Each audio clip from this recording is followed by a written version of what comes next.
we're not just talking about the major players like Comey and Obama and so on.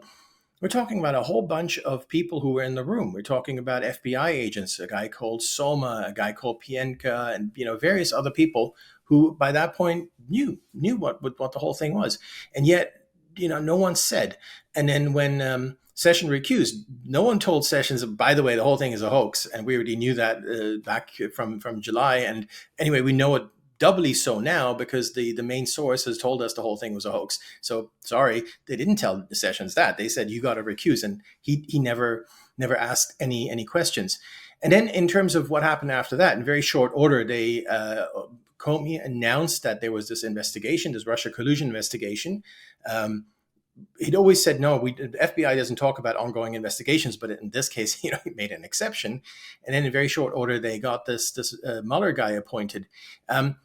Look, I don't know what he knew and when. I don't think he was very involved. I mean, I talked to some of the people who were interviewed by Mueller's team, and none of them ever saw Mueller. He just wasn't there. He wasn't involved in any of this. I think they just sat him in a room and gave him some coffee, and then they did their own thing. And by they, I mean people like Andrew Wiseman and so on. They had his what President Trump used to call the pit bulls, back in his Twitter days, which is exactly what they were. They were out to get him.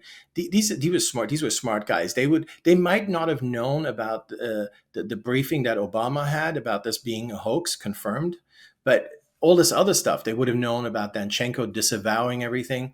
They would have known all these other things. So they would have known very, very quickly that it was a hoax, which is why, and this is very interesting in terms of the end work product of this whole Mueller investigation, it's not about Russia collusion at all. It doesn't even talk about Steele at all. It just ignores all that, ignores Danchenko, they don't care about any of that. It only talks about obstruction. They immediately moved to obstruction because they knew there was no there there. So, well, if there's no there there, then you got to go via other routes. And the route that you choose here is the legal route where, well, there may not have been a crime, but then you lied about it. And then it became obstruction at that point.